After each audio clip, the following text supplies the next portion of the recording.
Thank you very much, Rod. I must admit to having no pretensions at all towards social entrepreneurship. It never even occurred to me until I met Rod and understood the purpose of this great enterprise.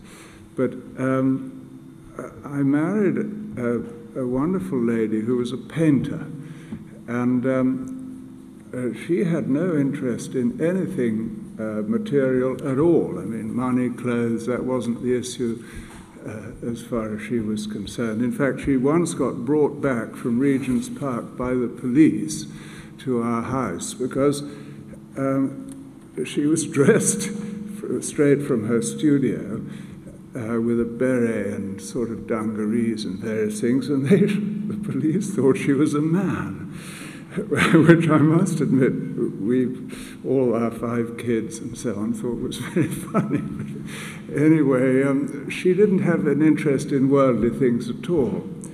And she, at one point in the sort of early 80s, she was giving my overdraft away to good causes at a speed that was far beyond my capacity to sort of maintain. And I had to explain to her that we did have 5 children, and you know, education and so on was an element in all this. And she said, well, why didn't I come up with some other idea? So I thought about it and suggested to her that we put a chunk of the very small, at that time, toy manufacturing business, Bluebird Toys, that I'd started about 3 or 4 years before, into a little charitable trust. And if it made any money, we could give that away. And she said that would be fine. So that's what I did, and I felt I'd got out of jail, actually. But anyway, the result of this was that 18 years later, when I retired from the toy business, I found that the charity had quite a lot of money in it. And the sad news was that Anne had caught Alzheimer's disease about this time, or a little bit earlier, and she died a few years ago after having had it for 14 years, and she never actually saw the final element of the Roundhouse, which she'd actually, you know, provoked all those years before, which was a great shame. But so we discussed what to do and with this money, because it had about £7 million in it, the charity at that stage. And we thought we wanted to do something for young people, because we both felt that young people in this country during our lifetimes had a pretty lousy deal. And I won't go into why I think they'd had a lousy deal, but I do remember when I left school that the future looked wonderful, and we all thought that things could only get better, and you know, poverty would be eliminated and various things would happen. And tragically, certainly for quite a part of this time, the country was going in the wrong direction. So we wanted to do something for young people. And we thought the best thing to do was something that would leave a permanent model for how to treat young people for the future. And I can't remember how it occurred to me. I only ever get good ideas in the bath, and so I imagined that I must have had it in the bath at some stage. And I thought of the Roundhouse, so I must have read an article about it. And so I made inquiries and discovered that it was owned by 2 Irishmen who lived in Monte Carlo, and who were trying to sell it. And I found that, very luckily, the agent that I'd asked to look into it for us, his brother was actually using it at the time. And so one way and another, we made an offer, and it was accepted. So I think we paid £3 million roughly for the Roundhouse, and it was in a terrible shape, but boy, was it a wonderful building. And I remember taking my kids there in the late 60s and early 70s, and had some more amazing experiences. They had things called implosions on Sunday evenings, which I tried to reintroduce, but didn't seem to be easy, where almost anything happened. I mean, you couldn't possibly tell. There was performance and poetry, and everything went on. Anyway, by sheer good luck, within a matter of about a week, I'd bought it, using the money from the charity. It only occurred to me afterwards that there was such thing as charity laws and due diligence and things that, you know, I think they probably thought was important. But I couldn't see how you could possibly value a derelict old building that was built in 1847 and had been sitting there empty for 18 years or whatever. I'm sure they couldn't have done. So the other thing is that we didn't own the car park next to it, because that was owned by the Metropolitan Police, because they had a scheme to build a magistrates' court on it, and I thought that the magistrates' court wouldn't work very well with the kind of kids that we were going to be entertaining. But anyway, the way it worked out, it took 8 years before we could buy the Mr. Blair made the great mistake of inviting me to a seminar at Downing Street, and I put an envelope into his hand at the end and said, would he please read this, and I hope he could help us. And eventually, I think he did help us a bit, but we managed to persuade the magistrates to sell part of the car park to us and part of it for development. So it took 11 years to rebuild the Roundhouse. We started working with young people there in 2000. So even while it was going through the building stages, and long before we'd even decided we could build it, we were working with young people. And I must say that people used to say, you're mad, these kids are dangerous, they'll run away with the equipment, they'll do this and they'll do that. I've never met one of our people, and we've worked probably at the Roundhouse with well over 20,000 of them now. There isn't a single one that I've met that I didn't wind up admiring tremendously. They have a huge character, and I mean, we've not lost one piece of equipment, I may say, entire period. And we have a youth advisory board there now, which are the young people themselves who have a great deal of say in how they run their own activities. And they elect 2 of their members onto the main board, which I thought was a very good idea, because although we have wonderful board members, you know, it was really nice to have the young people there, because you could actually find out what was really happening by talking to them, and so that it sort of removed the managerial aspect between us and them. I should also say that I retired from the Roundhouse about 4 years ago now, when we eventually raised the 30-odd million pounds we needed to finish it, and our little charity gave the Roundhouse to a newly formed trust, the Roundhouse Trust, for 99 years, and that enabled us to put into the deed of trust restrictions as to the use, which is now constrained to the use of young people, principally, and therefore, because of the 2-stage trust situation, they can't do anything about that even after we're all dead, and so I hope it'll go on doing the sort of things it's doing now. So that, I think, gives you more or less the story of the Roundhouse. I should say, because I heard earlier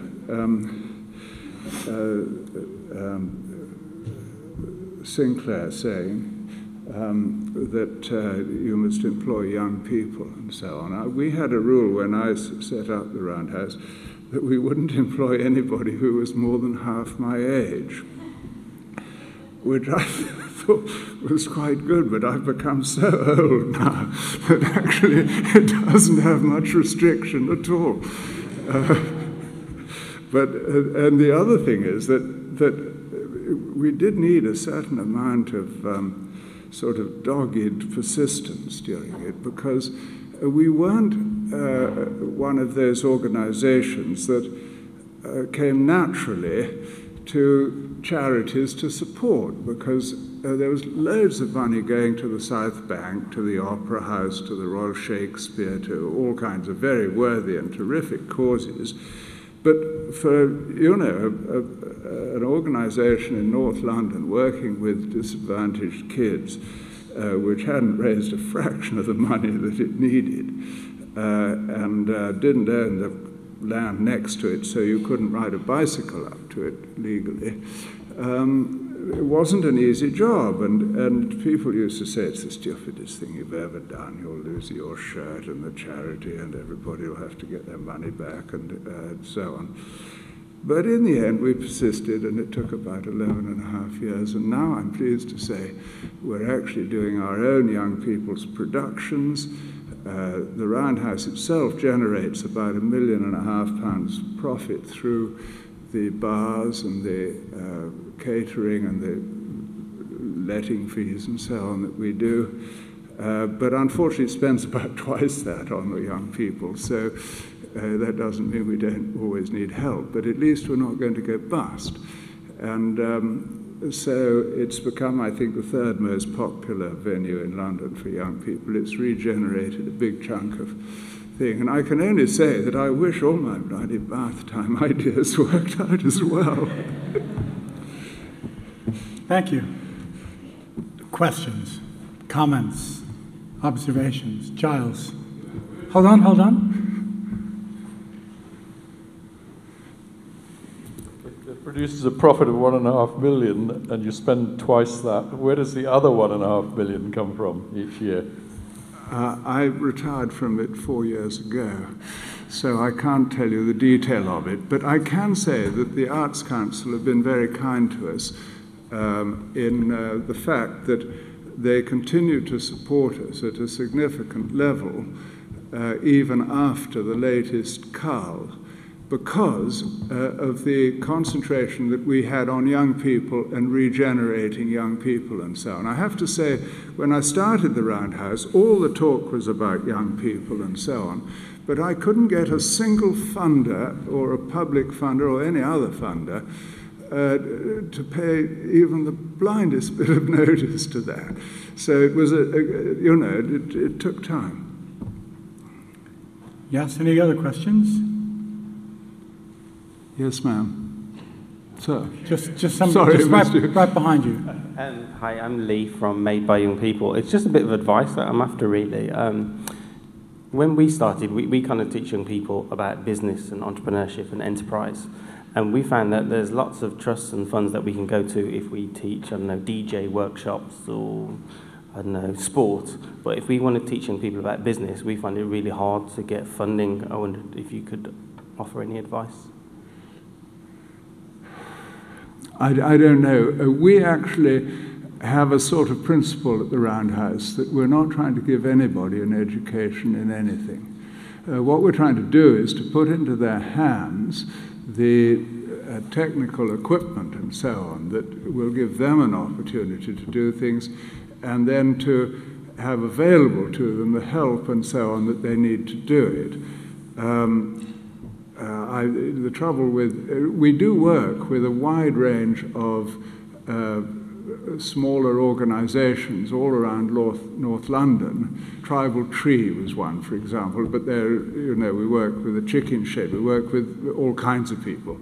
And I have to say that that has been one of the most satisfying things, because we're not in the least inclusive, if you know what I mean. We're absolutely open and transparent. Anybody can come in with an idea, and if we like it, or, we'll do it.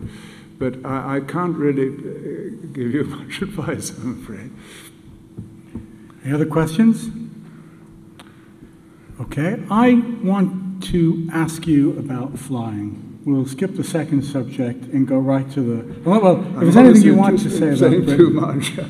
But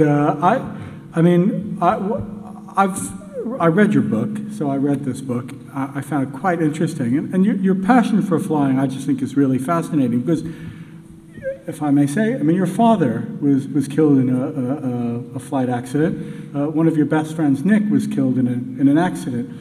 And yet you love to fly. And I spoke to Iga last night, and she said you still love to fly. I mean... Well, I still have a license, which is almost unbelievable in terms of my medical situation. I feel much safer now on the ground when you're up in the air. What's that all about? Well, I was brought up with airplanes. My father was an architect who built most of the larger aerodromes in Britain at that time. He built Nuts Corner, Belfast, he built Manchester Ringway, he built Heston Aerodrome, which was the then London airport. And I remember as a kid pedaling around in a little biplane pedal car that he'd made on the tarmac at Heston. Heston's now Heathrow. Yeah, no, Heston is the Heston service station. Okay. I mean, that's where it's built. And actually, just behind there, you can still see one or two of the old hangars. And my brother Desmond, I have to say, who was an aircraft designer and builder and started Torquil Norman and the Islander and so on. He actually built and designed about 8 or 9 airplanes of different sorts. I went to Farnborough once, and there were 5 of his airplanes flying there that year. And so I was completely absorbed into a flying environment. And my father flew me to Austria when I was about 4 in his Leopard moth. Because I had a child's form of TB, and I lived in the mountains there for a year. But no, flying was part of our life, and so when I left school, I tried to get into the Navy to fly, and I was very lucky. I did get accepted. There was a bad moment, because when I was on parade with our very first parade down at Leon-Solent, in sort of bell-bottom trousers, and I must say I never felt they were, they rather exaggerated my height, I think.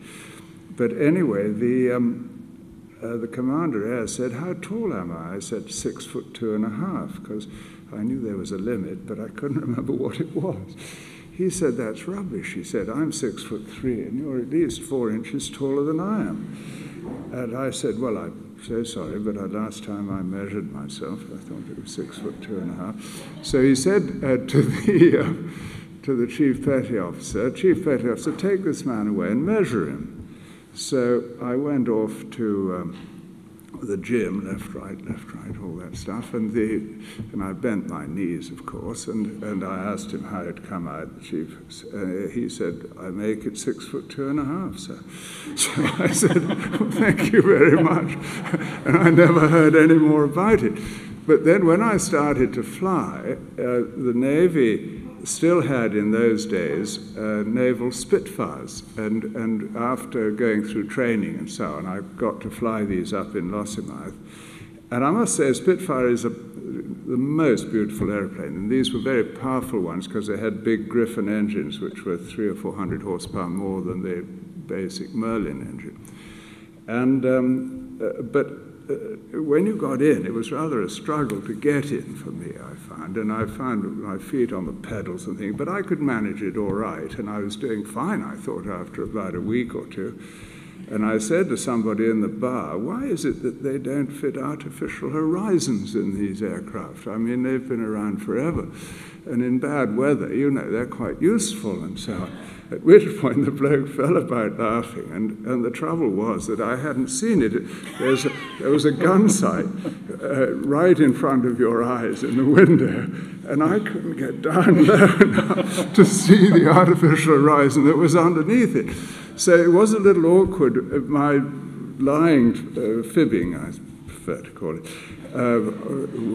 with my height was a difficult thing in some ways.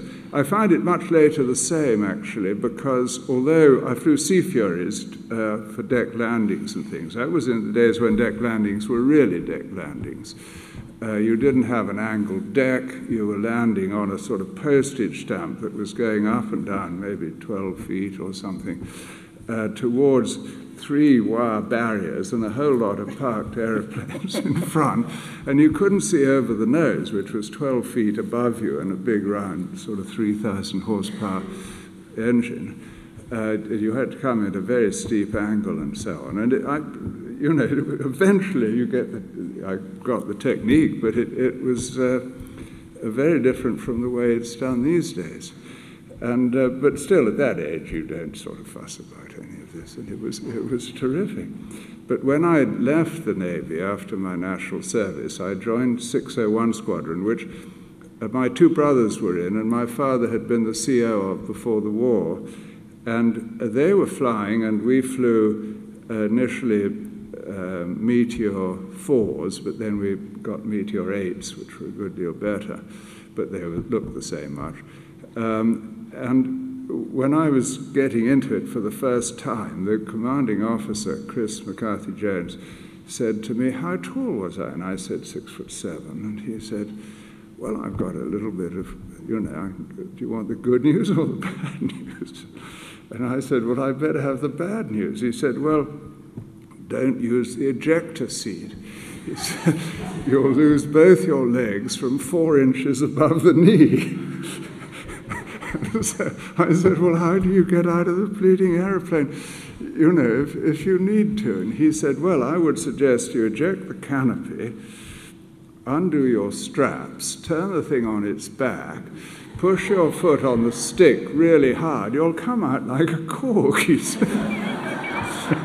And I said, "Well, that's terrific news, but what if you're not in control?" He said, "That's the other bit of bad news." So anyway, I flew them for 4.5 years, and luckily never had to eject. And I must say that we became, unfortunately, nowadays all the word is about having services that weren't full-time, and now we're going to support them with territorial sort of armies and air forces and things. But Duncan Sands thought that we were probably a luxury that the country couldn't afford, and so he scrubbed them. But actually, we thought we were pretty, we used to train with operational squadrons, and the Americans, we had our summer camp in Malta, because 601 Squadron always went to Malta for its summer camp, because apparently we'd gone out to Malta. In fact, we'd taken off from an American aircraft carrier, the Wasp, to the relief at Malta in 1943. And the Maltese never forgot this. The fact is that, unfortunately, most of our aircraft were damaged on the ground soon after arrival, but there were still a few that fought for a long time in support of Malta when it was being attacked a lot by the Germans. And when we arrived years after the war and without any connection whatsoever, we were treated like kings. It was absolutely wonderful. And so we had like a holiday for 2 weeks out there every year. Any of you are wondering what this has to do with social enterprise or investment. I mean, it might not be immediately clear, but I think having somebody who's clearly passionate talk about some of his passions, I think, is one of the most rewarding experiences you can possibly have. So I hope you'll have allowed me that indulgence to ask Torquil in front of all of you about flying. I could listen to him all evening, but I'm not sure all of you are able to. So we have a few more things to cover. A couple are quite relevant, so please don't leave immediately. But first of all, could you join me in thanking Torquil Norman?